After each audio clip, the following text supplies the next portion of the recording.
Bonjour, chers auditeurs. Nous avons une occasion aujourd'hui, n'est-ce pas, de rencontrer Madame Olive Fofa, qui est enseignante dans le système d'immersion française dans le conseil scolaire anglophone en Ontario.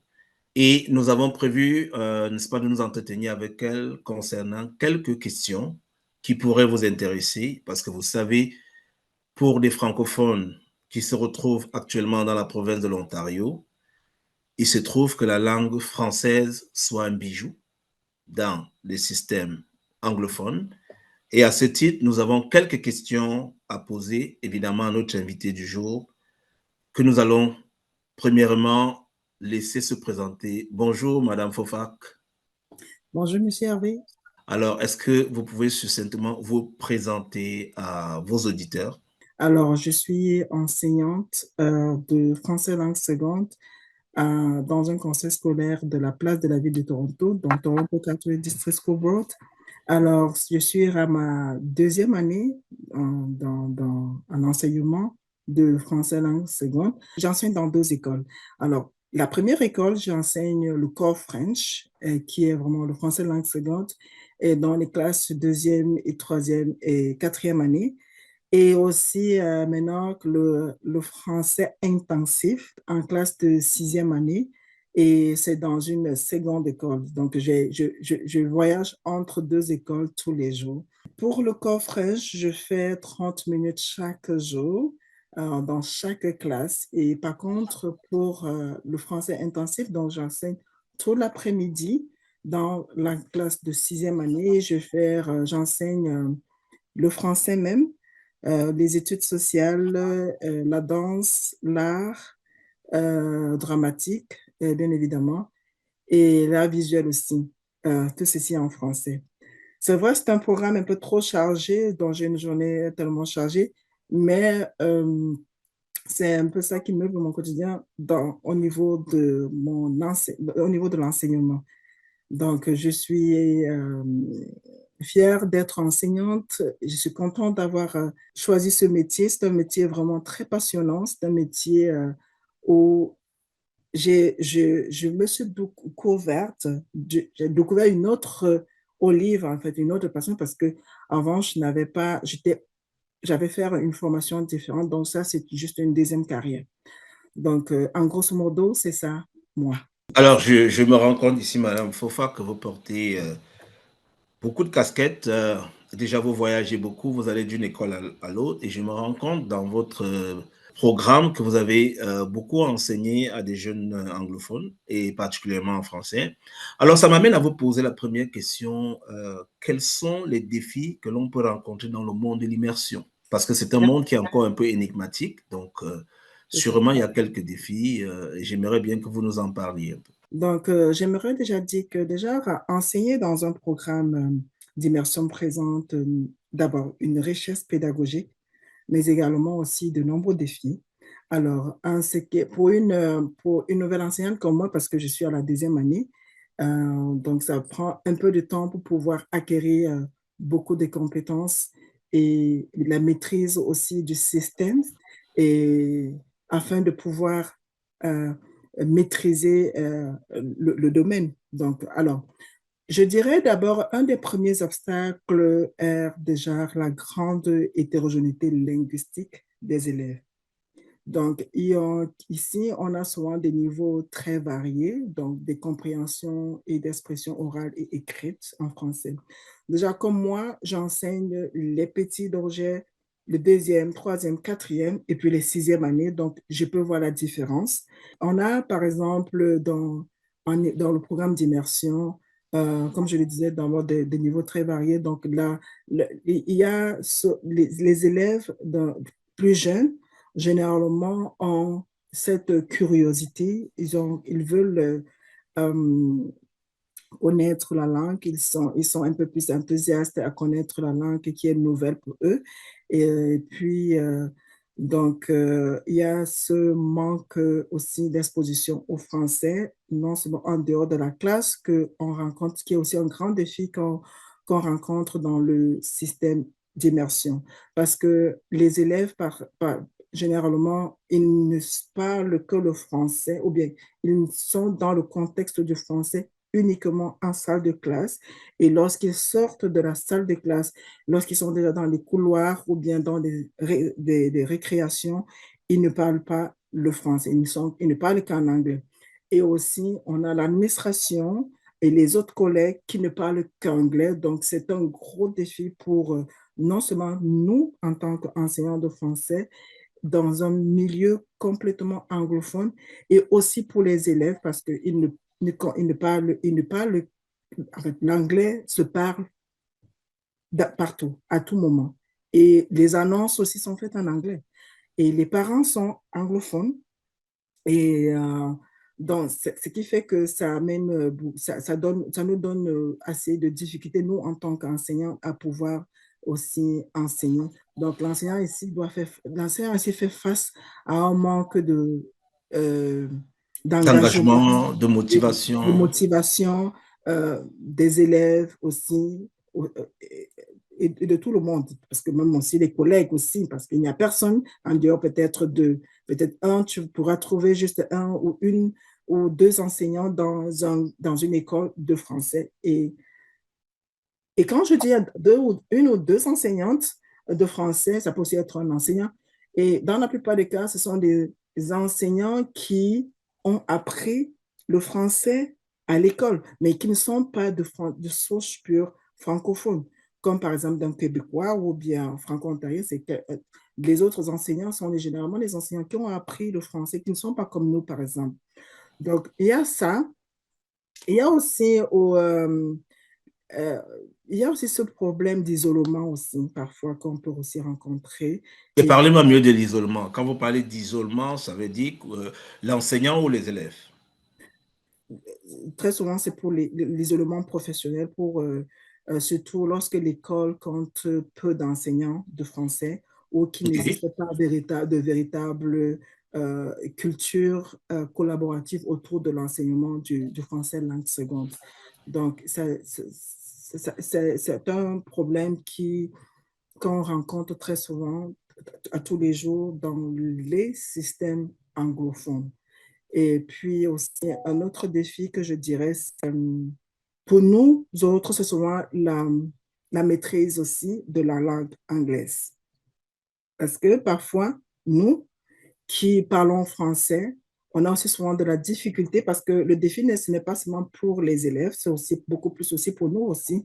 Parce que nous qui parlons uniquement le français ou bien qui parlons peu l'anglais, on peut aussi on a aussi c'est un autre enjeu chez nous. Donc, on a par exemple la difficulté à communiquer avec les élèves ou bien à dire avec des thèmes que l'élève doit comprendre hein, exactement en anglais, ou bien maintenant communiquer avec l'administration et aussi avec les parents, bien évidemment, parce que ce sont des allophiles, donc ils ne parlent pas le français. Ils ont aussi peut-être aussi plusieurs autres langues en dehors de l'anglais. Ils peuvent aussi être des Chinois, des Philippins, donc ils ont aussi plusieurs langues ajoutées à l'anglais. Et donc, du coup, le français, bien que ce soit une langue officielle au Canada, mais qui n'est pas assez parlée dans des villes anglophones comme Toronto, et particulièrement dans les conseils scolaires ou bien dans les écoles anglophones. Et puis, un autre défi que j'ai rencontré moi particulièrement et que je pense que la plupart aussi rencontrent, c'est souvent aussi un manque d'orientation. Un manque d'orientation ou de mentorat spécifique dans ce contexte d'immersion. Donc, généralement, ça aussi, ça peut freiner notre intégration et notre développement aussi.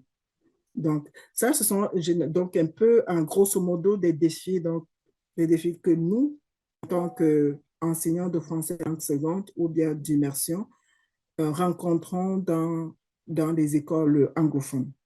On aurait peut-être sous-estimé ces défis-là, mais on se rend compte que sur le plan professionnel, déjà, même la collaboration avec vos collègues enseignants des systèmes anglophones, c'est déjà pas très évident et à plus forte raison avec les jeunes. Mais ça m'amène déjà, même si j'ai pu entendre quand même quelques bribes de réponses concernant la question numéro 2 que j'avais. Alors, vous m'avez fait comprendre que les tout petits accueillent mieux cette nouvelle langue Mhm. par rapport à ceux qui deviennent un peu plus grands, mais ça m'amène quand même toujours à maintenir ma question. Comment les élèves anglophones accueillent le français en immersion? Vous m'avez parlé des plus jeunes, mais qu'en est-il vraiment de ceux qui sont un peu plus âgés, c'est-à-dire ce qu'on appelle le middle school? Je ne sais pas si vous avez de l'expérience avec ceux-là, de middle school, pour aller jusqu'à déjà à l'université. Comment est-ce que cette tranche d'âge accueille le français dans les écoles d'immersion? Les élèves anglophones accueillent le français de manière vraiment variée selon leur âge et selon leur vécu, aussi selon leur environnement. Parce que les plus jeunes manifestent beaucoup plus de la curiosité et de l'enthousiasme lorsqu'ils sont exposés à, à la nouvelle langue, ils sont curieux, ils veulent vraiment apprendre. Et lorsqu'ils sont aussi exposés généralement à des activités ludiques et interactives, ça les amène, ça les excite à vouloir apprendre la langue. Toutefois, certains comme par exemple, je vais dire les moyens dont je suis enseignante de cycle moyen, eux, par contre, ils ne trouvent pas, très souvent, ils ne trouvent pas ça très utile. Et moi, ce que j'ai constaté, ce que j'ai souvent eu à demander aux élèves, c'est à mes élèves de sixième et septième année, leur demander pourquoi tu as choisi le français intensif. Je me dis, bah, madame, ce n'est pas moi qui ai choisi, it's not me who chosen, it's my parents. C'est comme ça qu'ils me répondent, it's my parents. So, OK, donc si c'est vos parents qui ont choisi, est-ce que vous ne l'aimez pas? Bon, on ne l'aime pas vraiment parce qu'on ne comprend pas. Alors, donc, je comprends que justement, ils n'aiment pas la langue parce que peut-être on a choisi pour eux. Et il y a juste un problème ils ont un problème ils ont peur en fait. Il y a quelque chose comme la peur, la crainte de vouloir apprendre une autre langue. Ils ne veulent pas fournir d'efforts. Donc, ils peuvent se décourager. Et aussi, au niveau, par exemple, au niveau des grands, je vais pas encore enseigner les grands, donc c'est-à-dire au niveau des secondaires du lycée, mais je peux voir, par exemple, avec mon fils qui est en 11e année, qui tout le temps évite. Donc, il y a ce problème d'évitement. Ils ne veulent pas faire le français parce qu'ils disent que ah ben pourquoi on va apprendre le français, c'est trop dur, c'est pas assez accessible le français, il y a trop de tournures en français, ce n'est pas si simple, il y a plusieurs articles, il faut que la maîtrise des articles, la maîtrise du féminin, du masculin. Donc, j'ai compris qu'il y a ces choses-là peuvent amener ces petits éléments peuvent amener les élèves à fuir, à ne pas être motivés à apprendre la langue. Et, mais moi, en tant qu'enseignante, ce que je dis souvent, c'est que moi, ce que je conseille, c'est de pouvoir trouver des moyens, adapter des moyens pour pouvoir amener ces élèves-là à aimer la chose. Et il y en a plusieurs manières de pouvoir les amener à aimer la langue à travers, il y a des activités ludiques, surtout comme les enfants aujourd'hui, ils aiment beaucoup plus les jeux. Donc, à chaque leçon que tu peux créer, alors tu peux toujours introduire de la technologie dessus, dedans, des jeux, et ça va les amener ça doit les attirer, ça les attire et ils sont curieux et là, ça va les amener à capter le vocabulaire et aussi à apprendre. Une autre chose que généralement je fais pour pouvoir les capter, c'est quoi? C'est peut-être la musique. Donc, je vais mettre une des musiques là, et je vais demander aux élèves avec le lyrique. Donc, je vais dire, alors, toi, je t'assigne ceci, toi, je t'assigne cela, tu apprends ça. Et quand ils se mettent ensemble, oh, ça les fait aimer du coup. Donc, ce que je peux dire, c'est l'enseignant doit chercher plutôt à adapter un encadrement, à avoir un encadrement bienveillant et trouver des stratégies assez différentes ou bien des stratégies différenciées pour que l'élève, pour pouvoir attirer, pour pouvoir amener l'enfant à être curieux, l'élève à être curieux et apprendre la langue. Et aussi, surtout que nous sommes dans un pays où un pays bilingue, c'est-à-dire que les 2 langues sont officielles. Donc le bilinguisme va leur permettre de pouvoir renforcer aussi leur motivation et de favoriser une attitude assez positive envers l'apprentissage, de la langue. Merci, Olive. Tu touchais là un point assez intéressant, la variation des stratégies, parce qu'on est tous d'accord qu'aujourd'hui, les jeunes n'ont plus la même façon d'apprendre, ou bien les jeunes n'apprendraient plus de la même façon que certains adultes aujourd'hui ont appris. Et puis, c'est ça qui fait la différence dans l'enseignement. Ça veut dire que les approches pédagogiques doivent être différentes. Et vous avez tout à l'heure mentionné la technologie, qui est un facteur non négligeable, n'est-ce pas, qui peut amener un jeune à s'intéresser à une langue. Alors, il y a une question qui me brûle les lèvres, à savoir, de tous ces défis-là, vous rencontrez les parents, mais lorsque vous rencontrez ces parents, qu'est-ce qu'ils vous disent? Qu'est-ce qui les motive à venir inscrire les enfants dans des systèmes, dans les écoles d'immersion? Est-ce que c'est juste pour avoir la conscience tranquille du fait on veut former des Canadiens bilingues, ou bien c'est comment l'effet mode, ou bien c'est vraiment parce qu'ils ont compris l'importance du français? Donc, est-ce que vous avez déjà eu à rencontrer les parents par rapport à cette question que je vous pose présentement? En octobre, souvent quand on a l'entretien avec les parents, donc le Teacher Parents Interview, c'est là où on a l'occasion de communiquer avec les parents et de poser aussi des questions. Alors, les réponses qui me ressortent, qui me reviennent tout le temps lorsque je les pose, la question de savoir pourquoi tu as inscrit ton fils ou ta fille dans un programme comme celui-ci. Alors, c'est ils me disent souvent que le parent me dit très souvent que nous sommes dans un pays, bilingue, et le bilinguisme est très avantageux, surtout sur le plan académique et professionnel, donc pour l'avenir de leurs enfants. Donc, nous sommes dans un pays où ils aimeraient voir leurs enfants être bilingues et travailler. Donc ça les ouvre les portes pour les opportunités, de travail, donc devenir aussi bilingue. Et parfois ils te disent aussi parce qu'en étant si mon fils est bilingue, il pourra aussi avoir un salaire conséquent parce qu'il parle les 2 langues. Il pourra travailler au gouvernement, et ce qui n'est pas aussi du tout faux. Ils ont le désir d'offrir une éducation plus rigoureuse et enrichissante aussi. Donc, croyant que, par exemple, les programmes, d'immersion favorisent plutôt la discipline, la réussite scolaire, et aussi ça les permet de développer la pensée critique.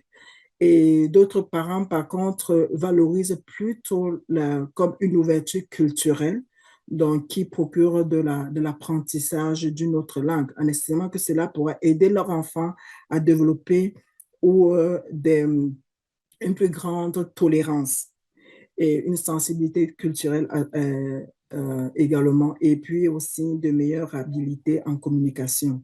Donc, ça, c'est ce que dans plus de cas, quand j'interroge les parents, ils vont me dire cela. Moi, j'inscris mon fils parce que j'aimerais que mon fils soit bilingue. Il parle les 2, le français et l'anglais.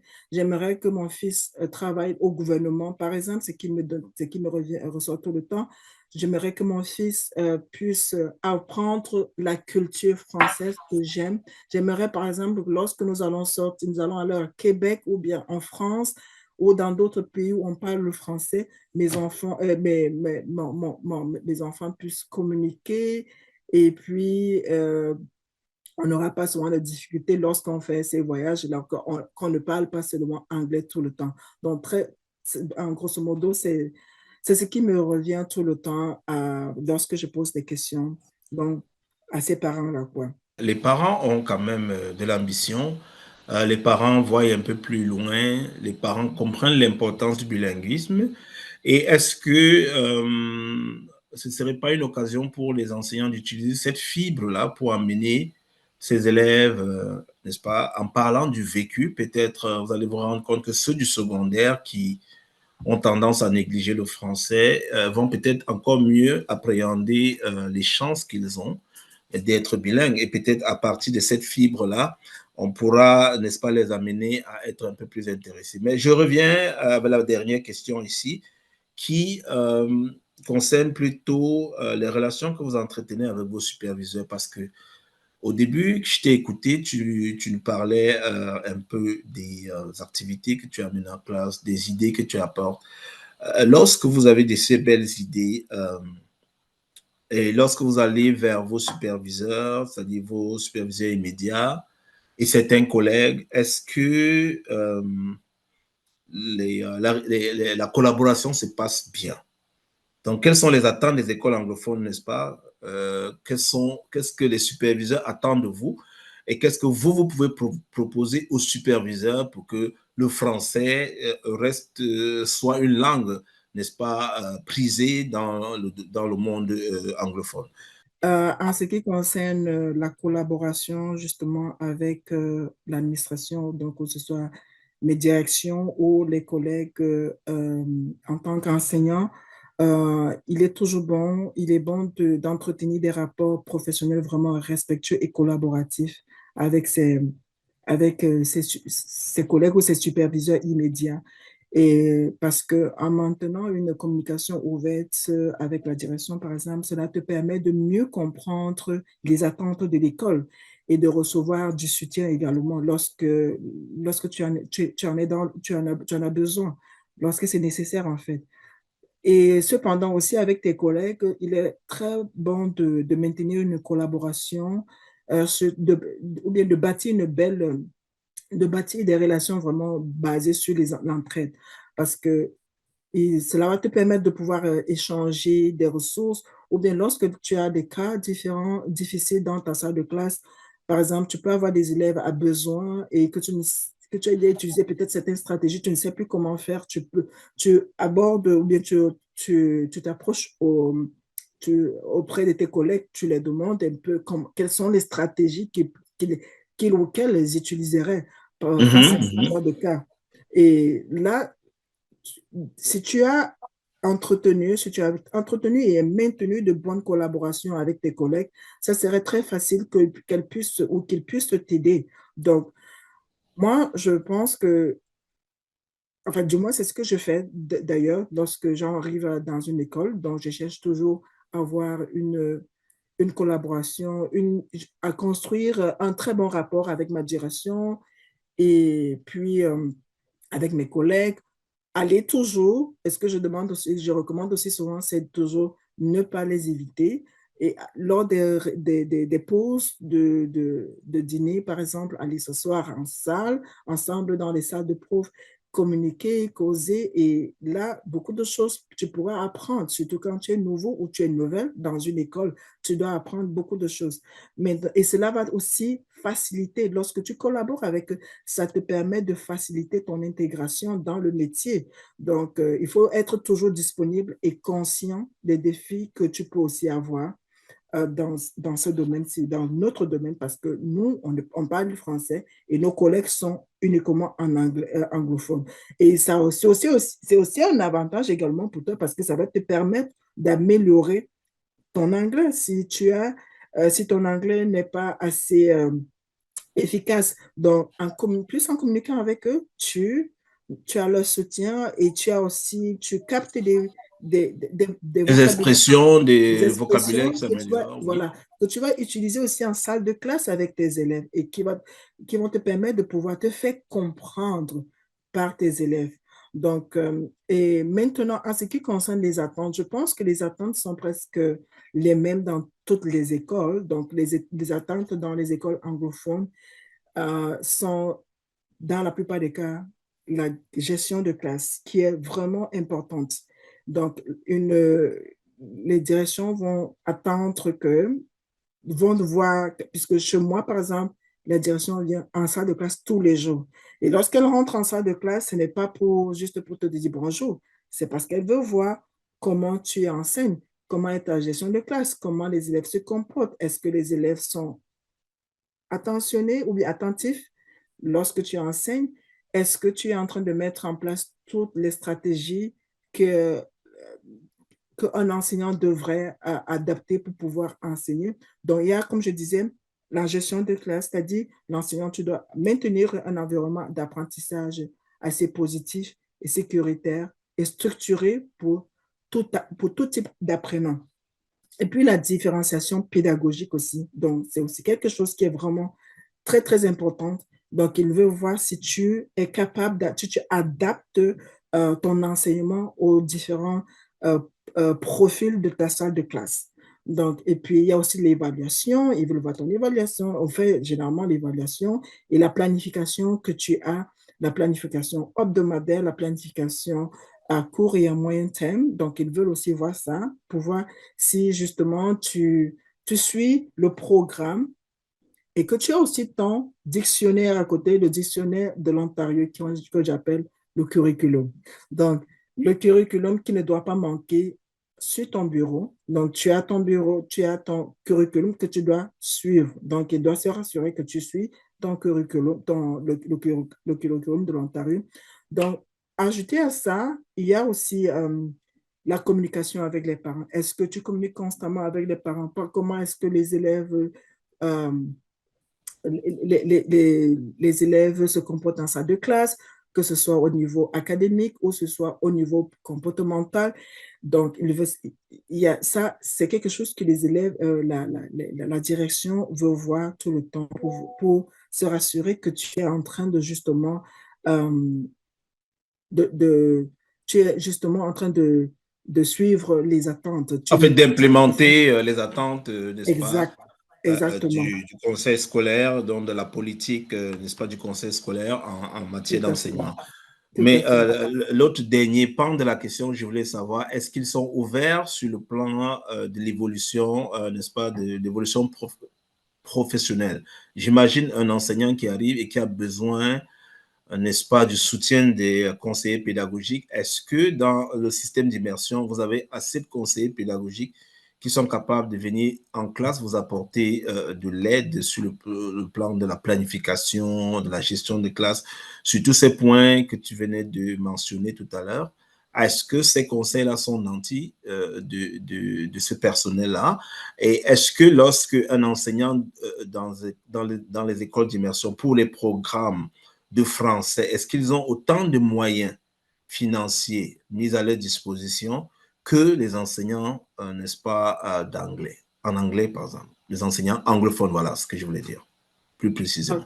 En ce qui concerne les ressources, ça reste encore un défi. On a des ressources, mais pas vraiment. Mais il y en a quand même parce que, mais pas vraiment comme dans les conseils scolaires ou bien Comme, comme par comme, exemple les anglophones euh, ou dans les conseils scolaires purement francophones. Moi, ayant fait des stages et aussi des suppléances dans les conseils scolaires anglophones, francophones autant pour moi, j'en ai vu un pléthore de ressources et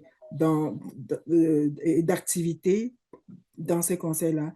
Et ce que je vois aussi chez les anglophones. Cependant, pour nous les enseignants de français langue seconde, on a vraiment de la difficulté encore à avoir des ressources. Moi, particulièrement, généralement, je crée moi-même mes propres ressources. Je les crée moi-même, j'essaye de les adapter selon le niveau parce que les niveaux des élèves, moi qui ai les élèves de la sixième année, qui viennent de la cinquième année, ce sont les élèves qui ont fait d'abord Core French, donc qui est le français langue seconde, le français cadre en fait, le français cadre 30 minutes, et maintenant qui se retrouvent en train de faire 50% de français en salle de classe maintenant. Donc du coup, ils n'étaient pas vraiment exposés aux Français pendant 50% de leur journée.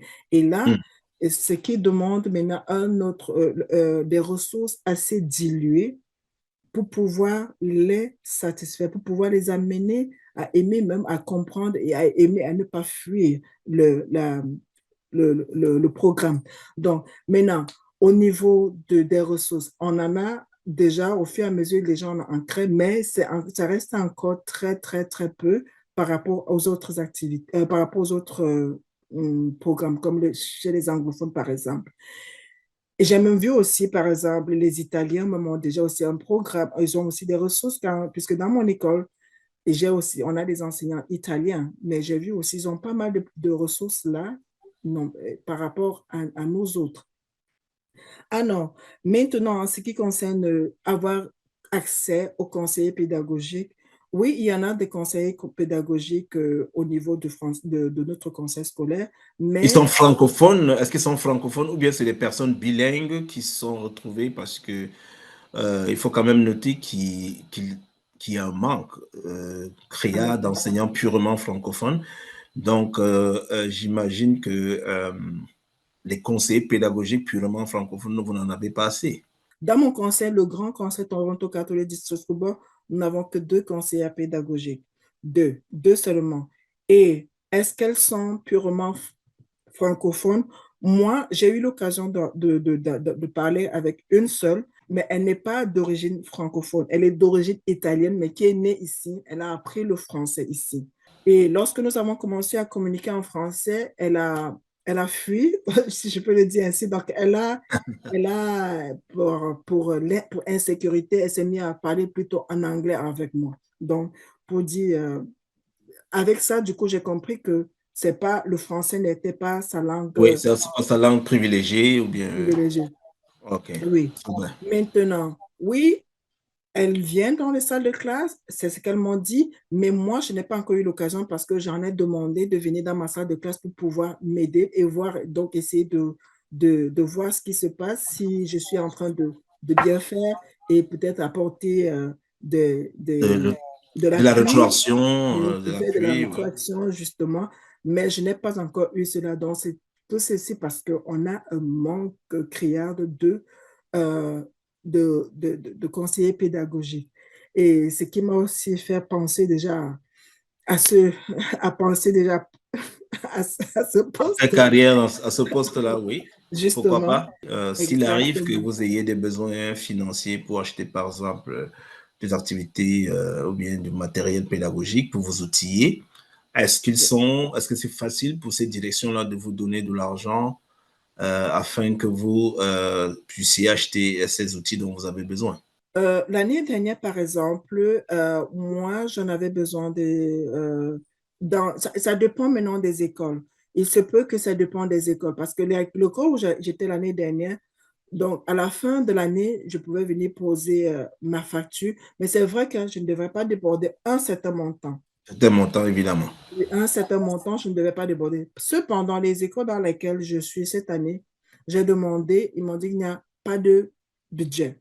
Il n'y a Il pas n'y de a pas de budget. budget pour lui. Donc, du coup, je comprends que, étant dans le même conseil scolaire, on a cette difficulté, on a cette difficulté-là, mais ce n'est pas attribué ou bien ce n'est pas alloué à toutes les écoles de pouvoir mettre au profit des enseignants, surtout les enseignants de français langue seconde, comme nous autres, un budget pour pouvoir nous aider à nous outiller des ressources pédagogiques qui pourraient nous aider dans nos salles de classe. Excellent. Donc, ceci nous fait comprendre que ça dépend de la vision de chaque direction et du budget alloué. Ok, c'est une problématique qu'on rencontre dans beaucoup d'écoles.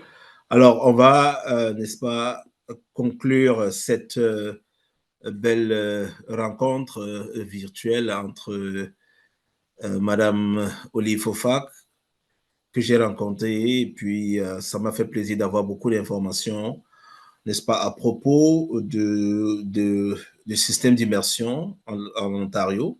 Et comme vous le voyez, nous viendrons la prochaine fois avec d'autres questions et avec d'autres panélistes qui pourront, n'est-ce pas, aborder d'autres sujets en lien avec l'immersion. Alors, Madame Olive, en quelques secondes, est-ce que vous avez un mot pour vos auditeurs, puisqu'on va déjà mettre la clé sur le paillasson? Ah, tout à fait. Merci beaucoup, Hervé. Déjà, je vais dire, c'est un privilège pour moi d'être interviewée ce soir. Merci pour tes belles questions. Tu as eu vraiment de très belles questions et des questions qui touchent vraiment, surtout pour les enseignants ou enseignantes francophones qui aimeraient intégrer les conseils scolaires anglophones. C'est un conseil, en fait, c'est quelque chose de très intéressant, mais il y a aussi quand même des défis que j'aimerais aussi les faire savoir qu'ils devraient aussi euh, le savoir parce qu'il faut qu'ils travaillent aussi. Ils doivent travailler dessus et chercher déjà ce que je veux donner comme conseil, c'est que chercher à réseauter, chercher à assister à des ateliers comme ce que l'ACI a eu à organiser cette année-ci parce que je ne vais pas te mentir, Hervé, les ateliers que ACI a fait cette année, ça m'ont beaucoup aidé moi, parce que moi, quand j'ai commencé le métier, je n'avais pas les informations que j'ai eues cette année-ci, mais j'en suis sortie vraiment, vraiment, vraiment riche et là, ça m'a permis de revoir mes stratégies, de revoir mon enseignement et ça me permet encore de pouvoir mieux bâtir pour les années futures. Donc, moi, ce que je veux dire, n'ayez pas peur quand même à tous les enseignants et enseignantes francophones qui aimeraient embrasser le conseil scolaire anglophone, mais c'est de travailler. Car c'est le travail et la recherche. Ne cherchez pas à rester dans votre zone de confort. Cherchez les informations, adhérer, cherchez à tout le temps assister à des ateliers. Lorsque vous voyez un atelier quelque part, allez-y, allez vous recueillir, cherchez les informations et cela va vous aider à à mieux vous parfaire, à mieux vous préparer, à mieux vous outiller pour pouvoir préparer votre année scolaire et votre profession aussi, qui est une très belle profession, vraiment, Hervé, je ne peux pas te mentir. Je me suis dit, qu'est-ce que je faisais en finance depuis là, mais c'est vraiment, waouh. Donc, merci une fois de plus de m'avoir interviewé ce soir. Ce fut un plaisir d'être auditionné par vous. Merci. Merci, merci Olive. À la prochaine. Et merci à l'ACI pour cette opportunité, n'est-ce pas, de nous faire échanger et de produire beaucoup d'informations, n'est-ce pas, pour la lanterne. Et d'ici là, on vous reviendra d'ici peu. Excellente soirée.